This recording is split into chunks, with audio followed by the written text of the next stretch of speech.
Hello dear students, welcome back to organize knowledge channel. और आज की जो वीडियो है उसमें डिस्कस करेंगे worksheet number 76 for class 9th, subject English है। और ये वर्कशीट आपके लिए 31 जनवरी 2022 के लिए शेड्यूल की गई है। आज की जो वर्कशीट है प्यारे बच्चों, उसमें आपको एक कॉम्प्रीहेंशन पैसेज दिया गया है, केस बेस्ड ये क्वेश्चन रहेगा। वर्कशीट शुरू करने से पहले प्लीज़ चैनल को सब्सक्राइब कर लीजिए, बेल आइकन को भी प्रेस कर लो ताकि आपको आने वाली वीडियोस की नोटिफिकेशन वो समय से मिल जाए। देखिए क्या दिया गया है आज की वर्कशीट में। Read the passage given below and answer the questions that follows. तो आपको जो पैसेज दिया गया है उसको रीड करना है और फिर जो क्वेश्चंस हैं उनके आंसर करने हैं। India society, culture, history and politics have continuously been shaped by the multiplicity of our language. India की सोसाइटी, कल्चर, हिस्ट्री, पॉलिटिक्स जो है एक तरह से जो अलग अलग लैंग्वेजेस हैं उनसे जो है शेप अप की जाती है। यानी इंडिया में बहुत ज़्यादा डाइवर्सिटी है, चाहे आप कल्चर को ले, ठीक है, तो हिस्ट्री के बेस पे। तो यानी कहने का मतलब क्या है कि यहाँ पे बहुत सारी लैंग्वेजेस बोली जाती हैं जो कि हमारे कल्चर को डिफाइन करती हैं। So, how many languages are spoken in India? The country is home to speakers of about 461 languages. तो approximate लगभग 461 languages इंडिया में बोली जाती हैं। And of these 447 languages are actively used in daily communication. और इसमें से लगभग 447 जो है वो एक्टिवली डेली कम्युनिकेशन में यूज़ की जाती हैं। बट 14 आर एक्सटिंक्ट, लेकिन जो 14 है वो एक्सटिंक्ट हो गई हैं, यानी वो अब नहीं बोली जाती।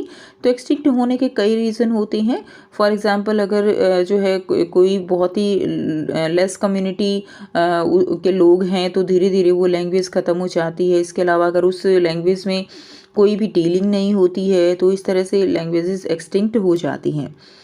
Among these, 121 languages have more than 10,000 speakers. तो इसमें लगभग 121 languages जो है वो उनके speakers ज़्यादा हैं। And 22 of these are officially recognized in the Indian Constitution. ठीक है, देखिए जो लैंग्वेज ज़्यादा बोली जाती है उसको जो है ऑफिशियली इंडियन कॉन्स्टिट्यूशन में क्या दी गई है, जगह दी गई है। दीज इंक्लूड्स, और वो लैंग्वेज कौन सी हैं? These includes are Assamese, Bengali, Bodo, Dogri, Gujarati, Hindi, Kannada, Kashmiri, Konkani, Malayalam, Manipuri, Marathi, Maithili, Nepali, Oriya, Punjabi, Sanskrit, Santhali, Sindhi, Tamil, Telugu and Urdu. तो ये लैंग्वेजेस हैं जिनको इंडियन कॉन्स्टिट्यूशन में जगह दी गई है। These are referred to as the scheduled language. इनको हम क्या कहते हैं? इनको हम scheduled language कहते हैं। And according to the nationwide census conducted in 2011, 96.7% of the Indians speak any one of these languages as their mother tongue. ठीक है, तो जो 2011 में सेंसस किया गया था उसके अकॉर्डिंग जो है 96.7% लोग जो है वो जो ये जो लैंग्वेजेस हैं शेड्यूल्ड लैंग्वेज इनमें बात करते हैं। ठीक है, यानी शेड्यूल्ड लैंग्वेज वो कब होती है? जब वो नेशन वाइड ज़्यादा बोली जाती है। Now languages spoken in India. अब आपको यहाँ पे एक पाई चार्ट दिया गया है। इस पाई चार्ट के अकॉर्डिंग आप देख सकते हो कि इसके अंदर देखिए हिंदी जो है वो कितनी बोली जाती है। 26% लोग हिंदी लैंग्वेज का यूज़ करते हैं। नेक्स्ट इज़ बंगला। बंगला जो है वो 8% लोग बोलते हैं। नेक्स्ट मराठी 7% है, तेलुगु 7% है एंड अदर लैंग्वेजेस 52% हैं। ठीक है, यानी बहुत सारी लैंग्वेजेस जो है वो बोली जाती है जिनको 52% जो है टोटल कितना है 52% है।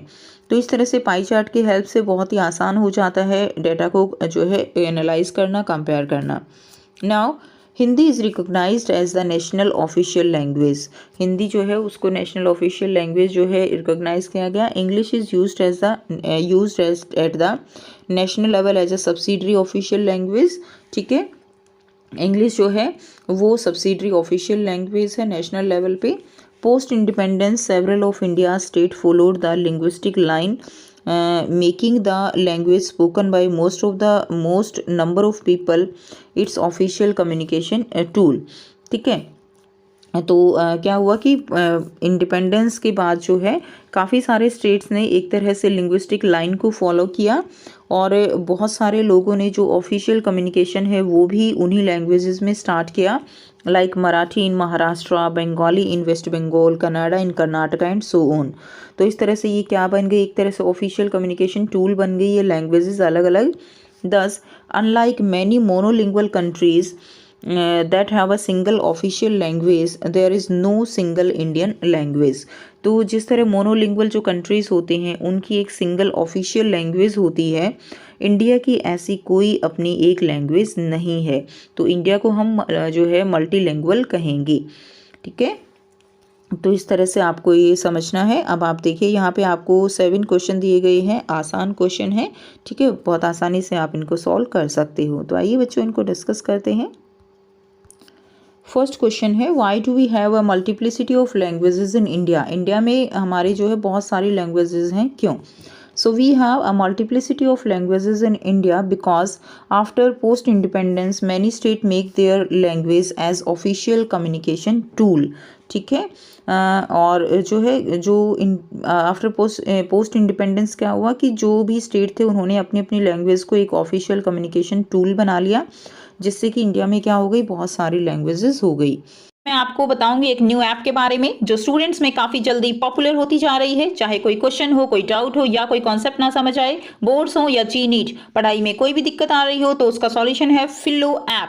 अपने डाउट्स को किसी भी टाइम क्लियर करें इन दीज 3 इजी स्टेप्स. सबसे पहले इस ऐप को प्ले स्टोर या ऐप स्टोर से डाउनलोड कर लें, अपने फ़ोन नंबर से इजीली साइन अप कर लें, अपने क्वेश्चंस का पिक्चर लें या उसे टाइप करके सबमिट करें और फिलो आपको 60 सेकेंड्स में इंडिया के टॉप एक्सपर्ट से लाइव कॉल पे कनेक्ट कर देगा. आपके क्वेश्चन में आप कहना चाहते हैं कि बल्ब की पावर कितनी है. अगर बल्ब जो है वो 220 वोल्टेज पर ऑपरेट हो रहा है, राइट. इस बैटरी का जो वोल्टेज है वो आपको गिवन है 220. तो ये आपको सिंपल रिलेशन हो गया यहाँ पर. अब अगर कोई आपको और डाउट है तो बताइए.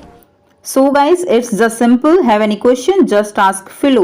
You can get 10% off by referral code OKE001. इस ऐप का डाउनलोड लिंक नीचे डिस्क्रिप्शन में दे दिया गया है. So just download Philo now. Second देखिए, 14 languages out of 461 are extinct. List some possible factor which lead to extinction of a language. एक language के एक्सटिंक्ट होने के पीछे क्या क्या फैक्टर हो सकते हैं. So a language become extinct when its use is restricted to certain class or category of people. कि जो लैंग्वेज है वो एक क्लास या कैटेगरी के पीपल तक ही रेस्ट्रिक्ट हो जाती है तो वो एक्सटिंक्ट हो जाती है. Secondly the harshness of rules and lack of flexibility, ठीक है, in uses also contribute to the extinction of language. ये भी एक रीज़न रहेगा. अगर लैंग्वेज को बोलने की फ्लेक्सिबिलिटी नहीं होती है यूज़ करने की, यानी उसको एज ए ऑफिशियल नहीं उसको यूज़ किया जाता है, तो वो भी एक्सटिंक्ट होने के चांसेस होते हैं. और अगर ज़्यादा एक बड़ी पॉपुलेशन उसको नहीं बोलती है. What is the purpose of an officially recognized language in a country. So officially recognize language जो है उसका क्या पर्पस है. So some countries use the official language designation to empower indigenous group by giving them access to the government in their native languages. तो जो native languages होती है उसको एक तरह से अपनी लैंग्वेज में अपनी बात कह पाना जो है ठीक रहता है. तो इसीलिए ऑफिशियली रिकॉग्नाइज लैंग्वेज जो है ये उसका पर्पस होता है, उनको ऑफिशियली रिकॉग्नाइज किया जाता है. क्लियर. Question number 4 है, analyze the data represent in the pie chart. So data represent that 26% Hindi, 8% Bangla, 7% Marathi and 7% Telugu and 52% other languages are spoken in India. ठीक है, तो इतने परसेंट जो है लैंग्वेजेस ये बोली जाती हैं इंडिया में, ये पाई चार्ट हमें बताता है. नेक्स्ट देखिए, क्वेश्चन नंबर 5 है, what could be the parameter to decide a scheduled language. क्या पैरामीटर है एक तरह से शेड्यूल्ड लैंग्वेजेस का, जो हमारे कॉन्स्टिट्यूशन में जिनको जगह मिली है. It should be spoken by a large number of population and used as a official communication tool. तो एक लार्ज जो हिस्सा है पॉपुलेशन का वो उसको यूज़ किया जाना चाहिए एंड वो एक ऑफिशियल कम्युनिकेशन टूल की तरह यूज़ किया जाए, तो उसको शेड्यूल लैंग्वेज में जगह दी जाती है. नेक्स्ट देखिए, क्वेश्चन नंबर 6 है, why are some countries monolingual and how is India indifferent. ठीक, India different. So monolingual countries have single official one language, ठीक है, but in India many people having different languages, so India is multilingual. Clear. Monolingual होता है ना जिसमें एक ही single official language use की जाती है. नेक्स्ट देखिए, नेक्स्ट क्वेश्चन है question number 7. India is a country known for its unity in diversity. What role does languages play in it? So unity in diversity in India is living proof. Language play a very important role because languages varies state to state, but people of India live together with love and peace. तो जो language है India में वो state to state vary करती हैं, लेकिन फिर भी सभी लोग जो है मिलकर रहते हैं. तो ये इसका क्या है, एक तरह से यूनिटी इन डाइवर्सिटी का एक तरह से लिविंग प्रूफ है. ठीक है, तो ये थी स्टूडेंट्स आपकी आज के बच्चों इंग्लिश की वर्कशीट. आई होप सभी बच्चों को क्लियर है. और अगर वीडियो अच्छी लगी तो वीडियो को लाइक कीजिए, शेयर कीजिए और चैनल को सब्सक्राइब कीजिए. So thanks for watching. Have a nice day.